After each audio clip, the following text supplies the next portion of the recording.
I can tell you divine coincidences that led to strategic relationships that became for my profiting. There was no way I would have been able to invent that strategy by myself. It's called a blessing. When we left Zaria and the Lord began to speak to me about Abuja, and it took a series of encounters to finally arrive at Abuja.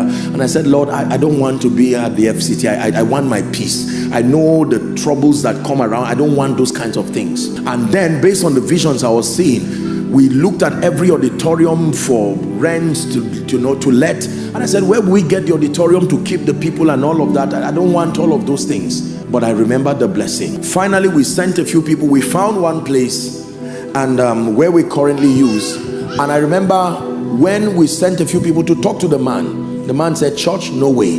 They will vandalize and destroy my facility. And they called me. They said, sadly, Apostle, the man refused. I said, leave him. I was at the eastern part of the country preaching when the man, according to him, he said as he slept that he had the voice of God.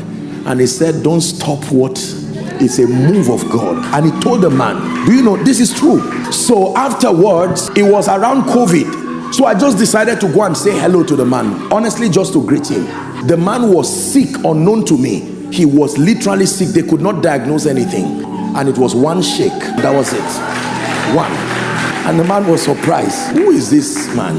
And there and then, they called the managers and we signed the contract. For those of you who've seen the testimony of our property, I will tell you, I was there 5 years ago. And I stood there and the Lord said, I will give you this property. And I don't mean to brag. To acquire that property, you have to be either blessed by God or a thief, a fraudster involved in all kinds of fraud. One of the two. You can't be neutral. You either have been helped marvelously by God or you must be a fraudster. And when God did what he did, now said, truly the blessing works. I'm not sharing this to sound proud, that when the Holy Ghost comes, he turns wilderness. One time, I'll tell you this, a group of businessmen, very early, I can't remember, they seek to see me and I'm saying, what for? And they said, well, Apostle, we came up with a decision and we wanted to see you. Very strong, serious real estate people.